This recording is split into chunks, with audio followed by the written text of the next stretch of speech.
Hello बच्चों, आज हम ऐसे टॉपिक के बारे में बात करने जा रहे हैं जो इंग्लिश ग्रामर में सबसे महत्वपूर्ण है। हमें तीन चीज़ें पता होती हैं। हमें अगर कोई चीज़ कहनी है तो उसके तीन तरीके हैं, रीडिंग, राइटिंग, स्पीकिंग। लेकिन ये एक ऐसा टॉपिक जो आज हम स्टार्ट कर रहे हैं, इसके बिना तो इंग्लिश ग्रामर ही संभव नहीं है। आप बोल ही नहीं सकते हैं। जी हाँ, आज हम बात कर रहे हैं पार्ट ऑफ स्पीच के सेकेंड टॉपिक प्रोनाउन के बारे में। आपने इससे पहले नाउन पढ़ा था। नाउन को आपने बहुत अच्छे से समझा। आज जो सेकंड टॉपिक है वो है प्रोनाउन। और प्रोनाउन क्या होता है? जिसका हम यूज नाउन के स्थान पे करते हैं। ठीक है, यानी वह शब्द भी जो संज्ञा के स्थान पे प्रयुक्त होता है वो क्या कहलाता है? प्रोनाउन, यानी सर्वनाम। इसको हम थोड़ा इंग्लिश में समझ लें। A word that is used in place of the noun is called pronoun. Pronoun substitutes the noun in a paragraph to avoid repetition of the noun. बार बार संज्ञा का, एक ही संज्ञा का इस्तेमाल करने के बजाय उसकी जगह हम एक छोटा शब्द इस्तेमाल करेंगे जिसे हम कहते हैं सर्वनाम. सर्वनाम को हम एक एग्जाम्पल के साथ समझते हैं. ठीक है, पहला एग्जाम्पल है Hari has not come because he is ill. अगर यहां ध्यान दें तो हरी क्या है? हरी है नाउन. लेकिन मैंने यहां पे नाउन की जगह ही यूज किया है. क्यों? क्योंकि अगर मैं ये कहता Hari has not come because Hari is ill, वो उतना अच्छा नहीं लगता जितना ये सही लग रहा है. Hari has not come because he is ill. Second example, Ram is outside and he is playing tennis. Ram बाहर है और वह टेनिस खेल रहा है. जब हम हिंदी में भी बात करते हैं तो हिंदी में भी यही कहते हैं. ये नहीं कहते कि राम बाहर है और राम टेनिस खेल रहा है. हमें दो बार सेम नाउन का यूज करने की ज़रूरत ही नहीं है. हमें क्या करना है? हमें नाउन की जगह हमें प्रोनाउन यूज करना है. ठीक है, there are 9 kind of pronoun. Okay, start with first personal pronoun, पुरुषवाचक. सेकेंड रिफ्लेक्सिव प्रोनाउन, निजवाचक सर्वनाम. उसके बाद इम्फैटिक प्रोनाउन, दृढ़ता सूचक सर्वनाम. रेसिप्रोकल प्रोनाउन, परस्परवाचक. डिमोन्स्ट्रेटिव प्रोनाउन, संकेतवाचक, यानी जहां हम नाउन को जो है इंडिकेट करते हो.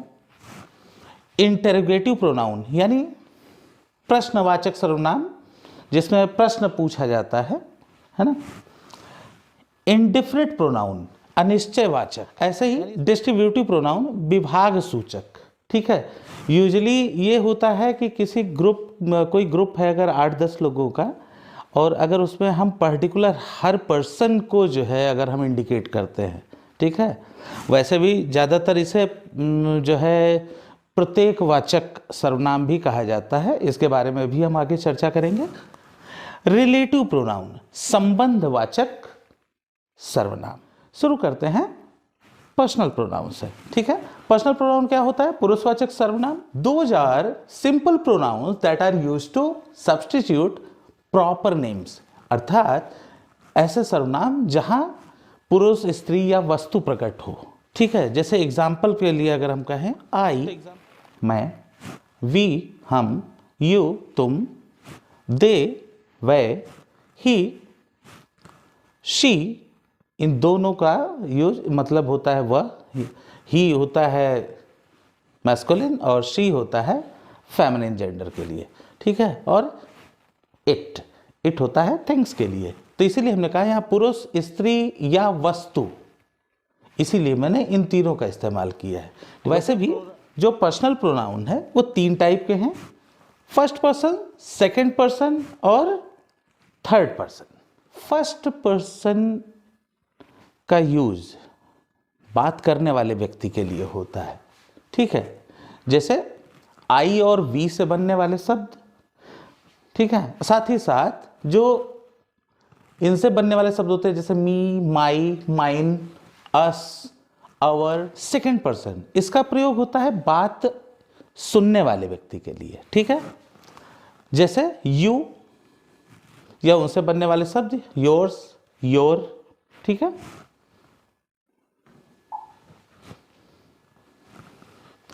थर्ड पर्सन उस व्यक्ति, वस्तु, स्थान व जानवरों के लिए होता है जिसके विषय में बात की जा रही हो। तो ये जो तीन टाइप है, पहला टाइप जो बात कर रहा है, दूसरा टाइप जो बात सुन रहा है, और तीसरा टाइप जिसके विषय में बात की जा रही हो। वो व्यक्ति है, वस्तु है, जानवर है, जिसके भी विषय में बात की जा रही हो, वो थर्ड पर्सन है। ठीक है। और थर्ड पर्सन का एग्जाम्पल क्या होगा? जैसे दे, ही, शी, इट, और उनसे बनने वाले वर्ड क्या हो सकते हैं? Him, his, her, its, their, them. यहां मैंने पर्सनल प्रोनाउन का एक टेबुलर फॉर्मेट तैयार किया है, जिसको हम थोड़ा सा केसेस में भी समझेंगे। जैसे हमने यहां प्रोनाउन दिए हुए हैं I, we, you, they, he, she और इट। ठीक है। तो आई का नॉमिनेटिव केस होगा आई। ठीक है। वी का वी, क्योंकि ये सब्जेक्ट सेम ही है, प्रोनाउन है, पर ये सब्जेक्ट के केस पे यूज होगा।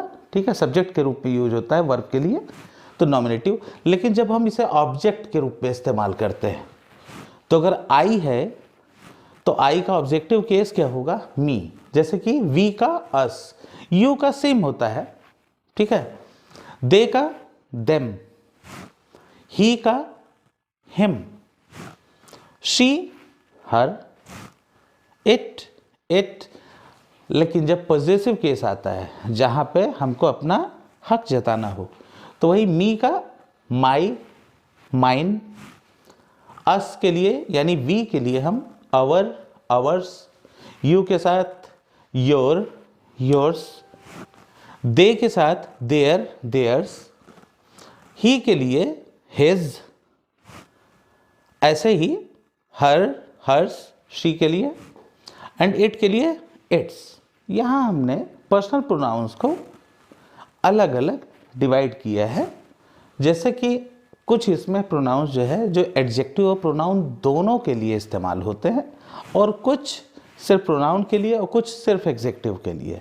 जैसे कि अगर हम बात करें एडजेक्टिव और प्रोनाउन के बारे में, तो हिज और इट्स का इस्तेमाल एज ए एडजेक्टिव होता है और साथ ही साथ एज ए प्रोनाउन भी होता है। ठीक है। लेकिन अगर हम यहाँ ऊपर बात करें, तो माई, अवर, योर, देयर या हर, इसका इस्तेमाल एडजेक्टिव की तरह होता है। ठीक है। बाकी जो बचे हुए हैं mine, ours, yours, hers and theirs, ये प्रोनाउन है।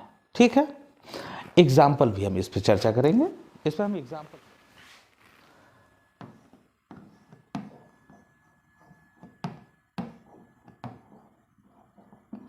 This book is mine. ये क्या है हमारा? ये है प्रोनाउन। ठीक है।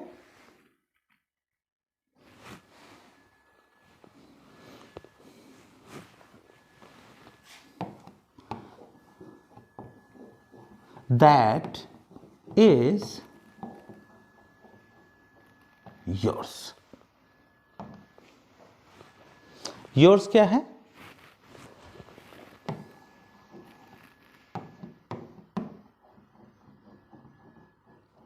अब आती है बारी एडजेक्टिव की। आई respect my teacher. I respect my teacher. तो यहां जो माई है वो क्या है? हमारा एडजेक्टिव होगा। इसके भी थोड़ी सी चर्चा कर लें। ठीक है। जैसे एडजेक्टिव का अगर कोई एग्जाम्पल होगा, तो क्या एग्जाम्पल हो सकता है?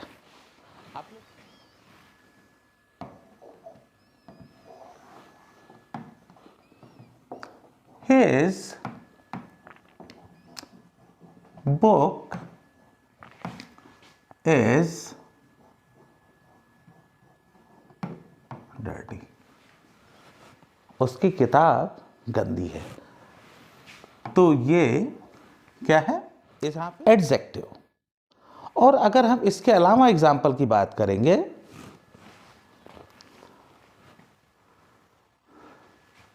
जैसे दिस इज हिज, यहां पे हिज क्या है?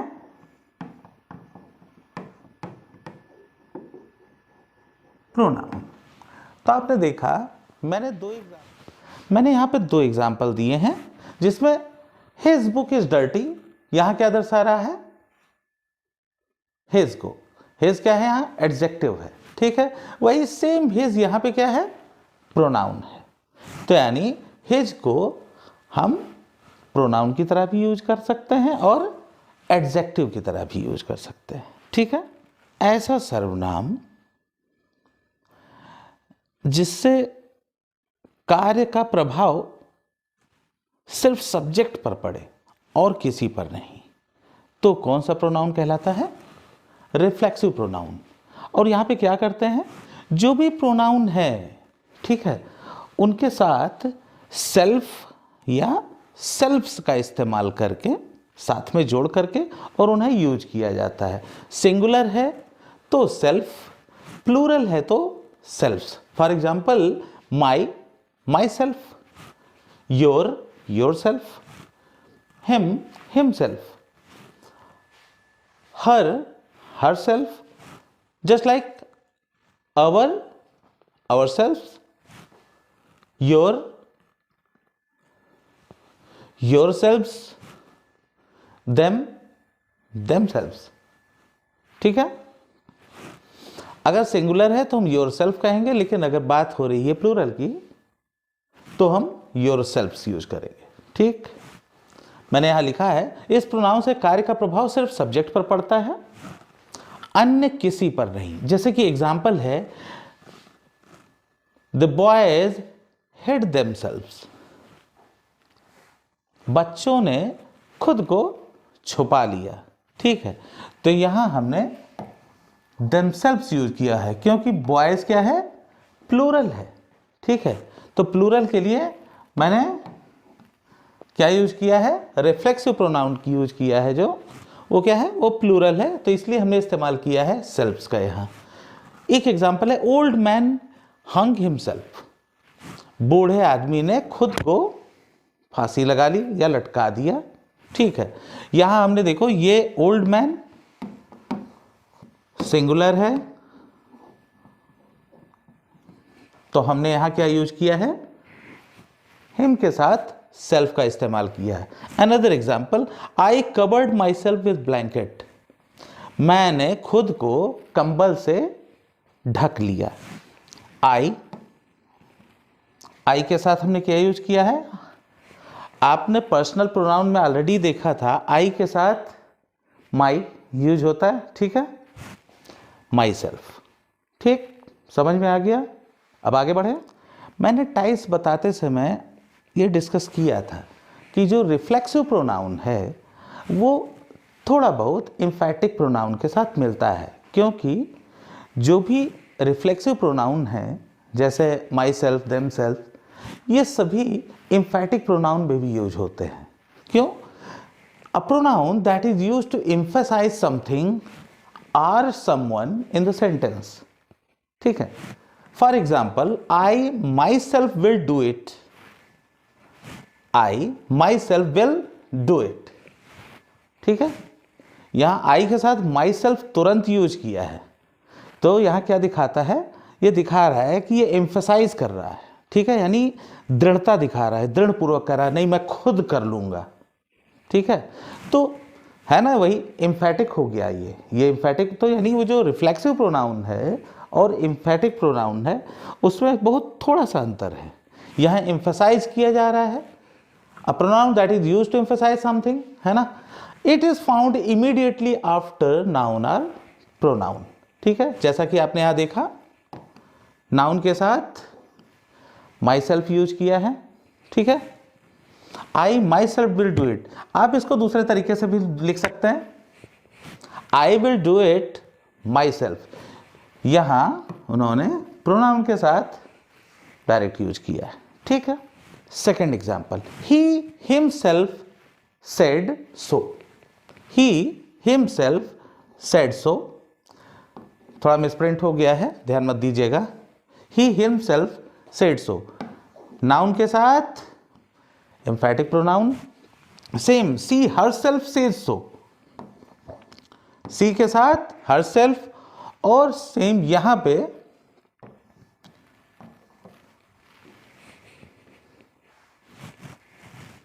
It was told so by the teacher himself. ठीक है, एक एग्जाम्पल है, काफी ट्रिकी है, my self will do it. ये सही है या गलत? ये गलत है। क्यों?